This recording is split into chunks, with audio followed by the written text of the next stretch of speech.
Good afternoon. My name is Terry Robinson, and I work in the Communications and Community Relations Department. And I'm going to give you a brief overview of customer service and also nonverbal communications. Now, you have your poster in front of you, which is also on the screen.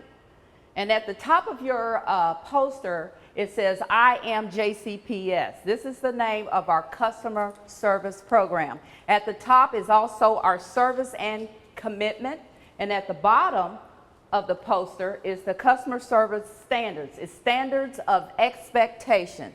And the reason that we provide this to you is so every district employee will be on the same page. They will know what is to be expected. Also, now in the middle of the poster, there is like a mirror. Now, as I always say, it is not there to check your looks. It's there for a specific purpose. It's there to get you to think about, how does my customer see me when I'm providing a service to them?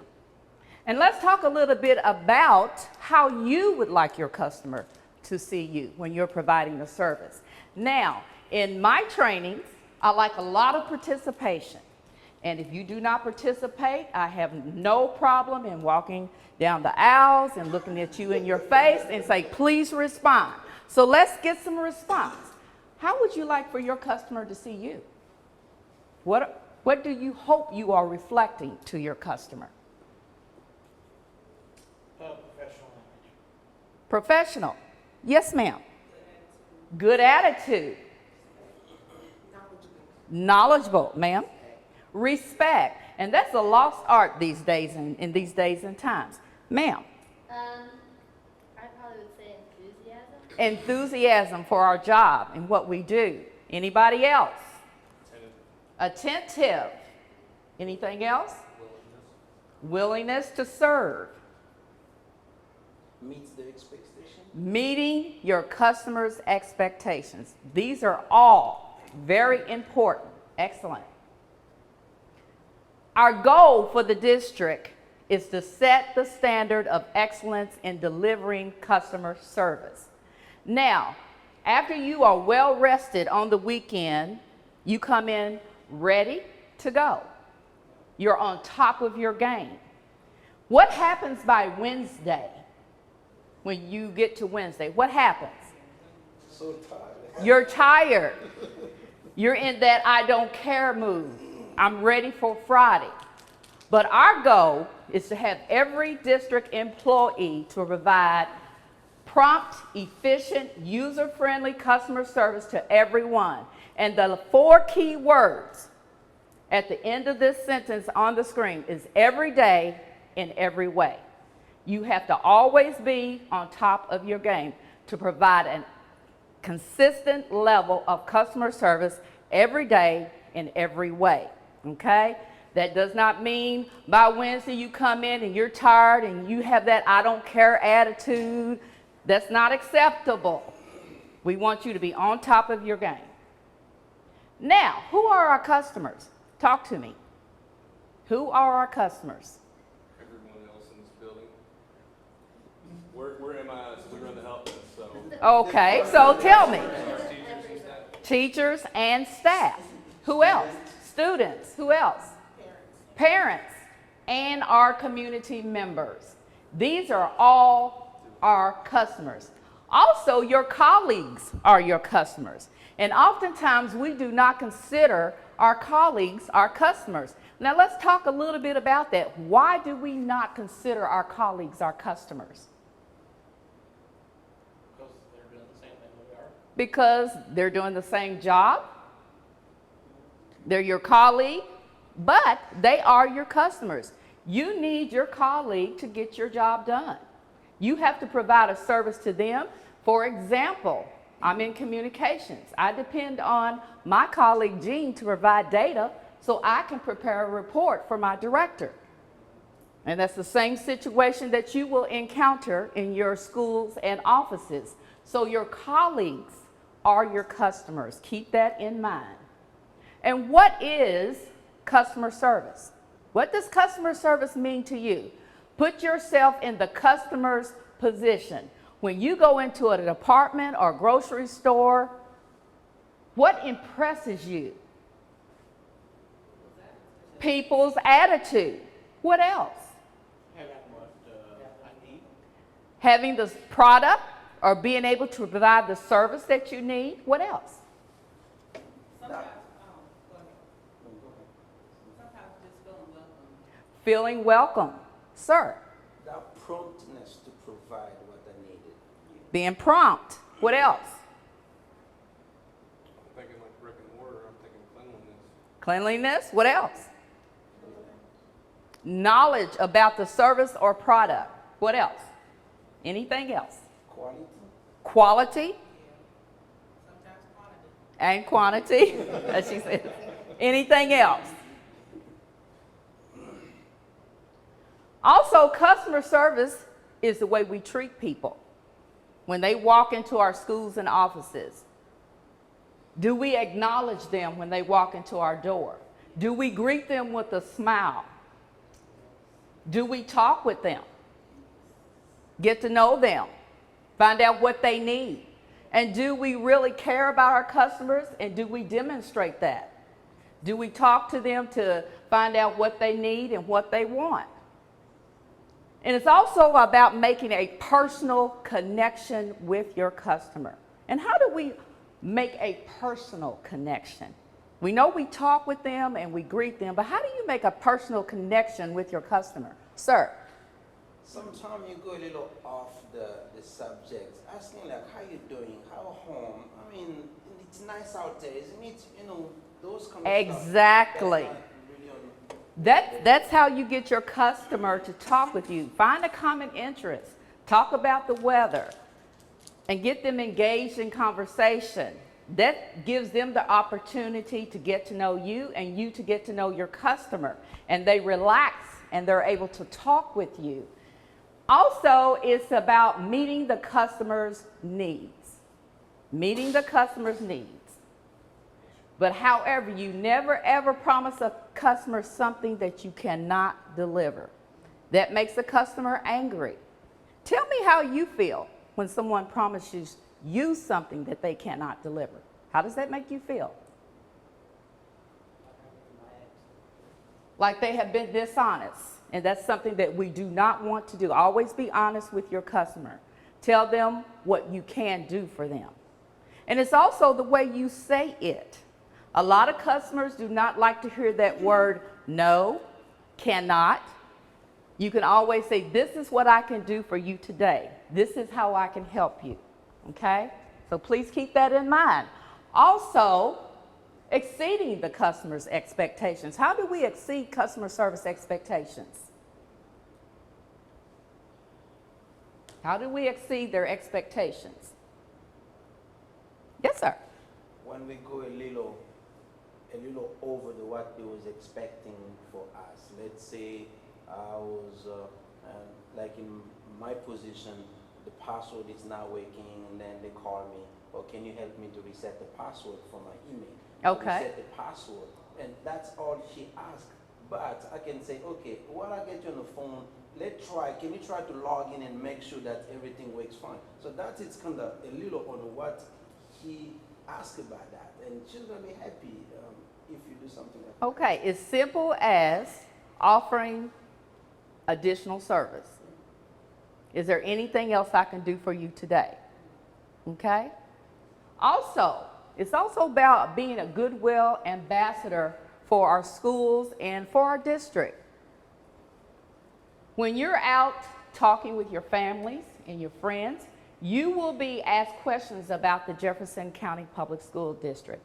Make yourself knowledgeable about all the programs and the good things going on in the district. You can go online and get that information. You see the Monday memo that you also received through email. You know, it has kudos sections. It talks about board recognitions, etc. Make yourself knowledgeable about the good things and share the good things. That keeps people coming into our Jefferson County Public Schools, keeps their interest in Jefferson County Public Schools. And always talk positive. because we have a lot of positive things going on in our district, and a lot of information is online and via email that you can share that information. Also, customer service is not a department, it's an attitude of service. Our attitude determines the type of service that we will provide to our customers. Poor customer service is the #1 reason that companies lose business. How many of you all agree with this statement? Raise your hands high. I want to see your hands. If I don't see your hands, I'll ask you to respond. Now, is there any other side to this? Or would anybody like to comment on this? We've talked so far about the quality of our service. If you have good service and good quality products, it keeps your customer coming back. It keeps them talking positive. You know, when they go out and they have families and friends and people moving in to the Louisville area, the Jefferson County area, and they're asked questions about our public schools. And if we have served our customers well, they'll talk positive. Anybody else have any comments? You never get a second chance to create a good first impression. That means when someone walks into your schools or your offices, please acknowledge them. I like to be acknowledged when I walk into someone's office or go to their school, or when I go to a grocery department or department store. I want somebody to acknowledge me. That tells me that I am important. All of our customers are important, and we should treat them like VIPs, very important people.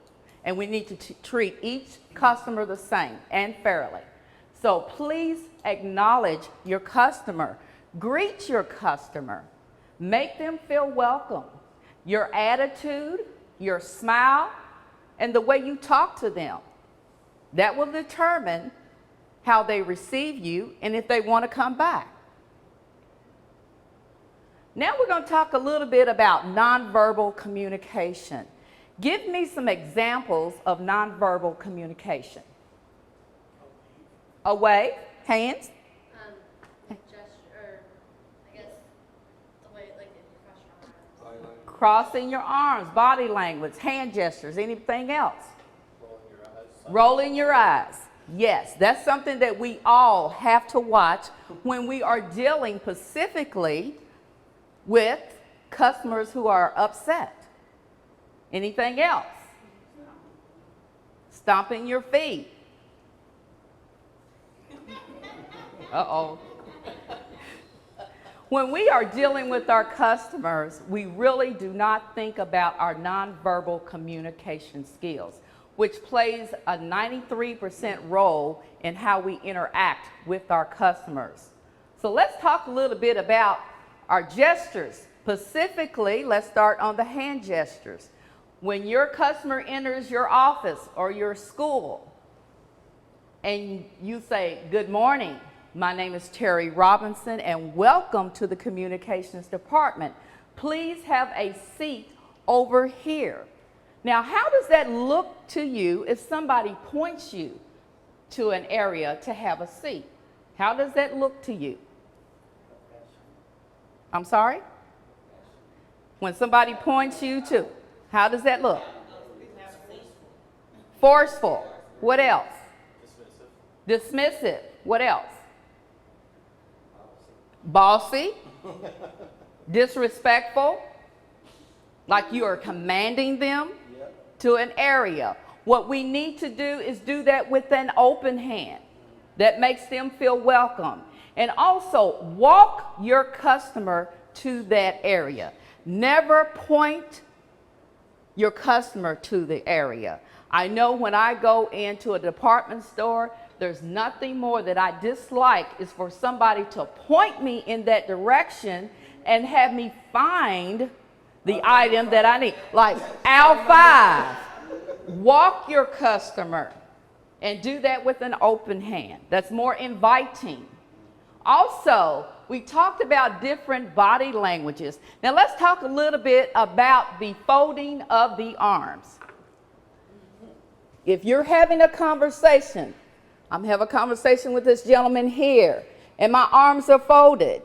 How does that look to you? Even though I might be smiling to him, how does that look to you when I'm folding my arms and having a conversation? Not interested. You don't care. What else? How does that look? It's aggressive. Aggressive, depending upon the situation between you and your customer. What else? Like they aren't receptive to everything that you're trying to say. Not being receptive. Yeah, Anything else? Hurry up. How else does it look? A lot of folks say it looks authoritative, standoffish. Anything else? So that's why I want us to pay particular attention to the body language. Let's talk about another body language. Yes, sir, I'm sorry. Crossing the arms, do you have recommendations on how to deal with that if you're typically a cold-natured person? Because I'm usually doing that for body warmth. For body warmth. The only thing that maybe you can find something to put in your hands when you're talking, or if you're behind your desk and you're having a conversation, you put a pen in your hand or something, you know, not to look like I'm the boss and you're talking down. And he says he's usually doing it shivering. We just have to watch, because a lot of times that does not look good to your customer. Okay? Anybody else? Okay, let's talk a little bit about our hands on our hips. And that's what I call the hip action.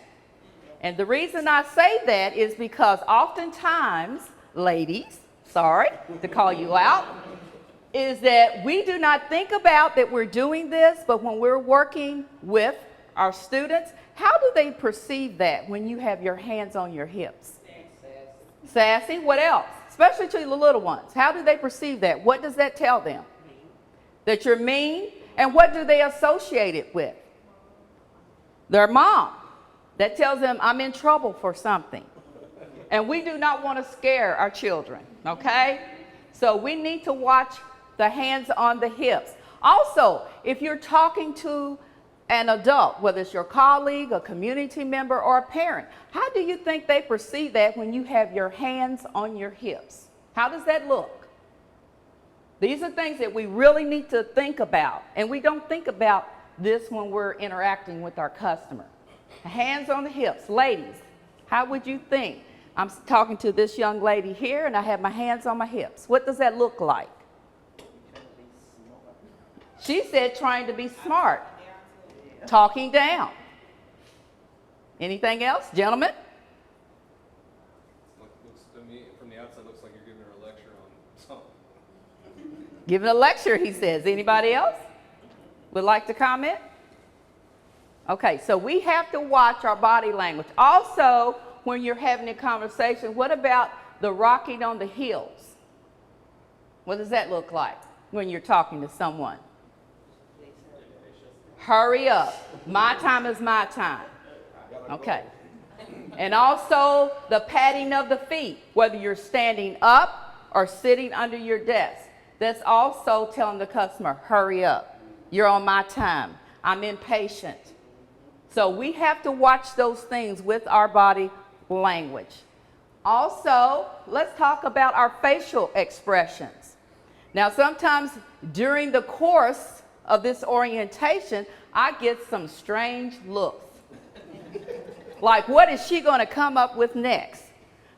Why is she going to call on my name? That makes me uncomfortable. So I get the eyebrows where the eyebrows raise. I get them where they go down like they're frowning. So those are the types. Or, you know, your mouth, your facial expression, what happens to that? It kind of tightens to where you might look a little angry or like, why don't she leave me alone? Quit calling on me. Those kinds of things. And what about the rolling of the eyes? We all get in trouble with that. Especially when we're dealing with an angry customer. We have a tendency to roll our eyes and kind of like we're rolling and looking away from them. When you're dealing with your customer, you want to give them your undivided attention. You do not want to roll your eyes. Only thing that will do is ignite their anger even more. Okay, so we need to be aware of our eyes. Now, I'm going to deal with that last bullet, which is called personal space. How many of you in here have a problem with someone getting into your personal space? Now, I'm sure you have heard folks say, this is my bubble, do not enter it or come too close to me. And people will tell you that, but that is not appropriate, specifically when you're dealing with customers. So let's talk a little bit about how do you deal with people, customers, getting into your personal space. What is the closest that they can come to you before you become uncomfortable? What is time, ma'am? She said arm's length. Anybody else would like to comment on that? So arm's length. So let's talk a little bit about our adults and our children. How should we handle that when someone gets into your personal space? How should we handle that? Should we tell them, this is my personal space and you need to back up, move away? No. No, that is not acceptable, and we should never do that. We need to find a means in which to put personal space between ourselves and our customers. Now let's talk about adults first, okay? You can take them to your office. You take a chair behind the desk and offer them a seat on the opposite side. If you're in a lounge area, you can sit in the chair, cross to them if there's a couch or what have you. A lot of times, if someone gets into your personal space, we have a tendency to back up real quick.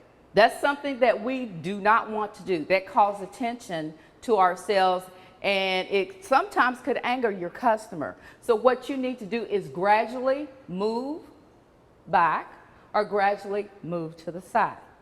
You need to find a means in which to put personal space between you and your customer, but never ever tell a customer to back up out of my personal space or to move back. That is rude, okay? Also, when you're dealing with your students at the beginning of the school year, you can talk about personal space with your students. You know, how do we celebrate each other? How do we greet each other? High five, low five, side hug, handshake. Explain that to them. Because a lot of your students, or some of your students, may have a problem with someone getting into their personal space. You have often seen children say, move back to their peers, okay? But we want to make sure that they know how to respond and that we know how to respond to them.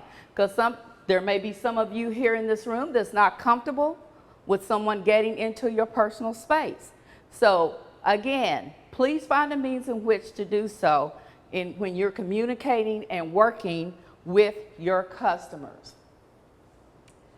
And we've already talked about eye gaze. Now, your badge. Mr. Barney will not be on your badge. That will be your face. And at the top again, it says, I am JCPS. You represent the Jefferson County Public Schools.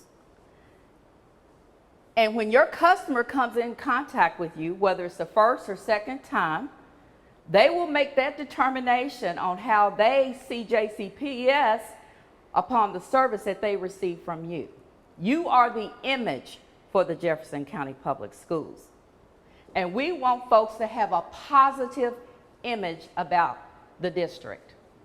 So, when you come into contact with your customer, you are to greet them, to acknowledge them, to greet them with a smile, make them feel welcome, and make sure that you ensure that they have a positive experience with the Jefferson County Public Schools.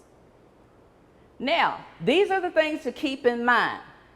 When you're providing a service, oftentimes you do not notice the people around you when you're dealing with one customer, and you have to keep in mind someone is always watching you. Whether it be that community member that just walked in your door, that student that you serve, the parent that you serve. Also, we play a very important role in how our customers perceive the Jefferson County Public Schools. And we need to make our service count. Take the opportunity to wow your customer. Okay, take that opportunity. And last, great customer service begins with you. Thank you, and have a good day.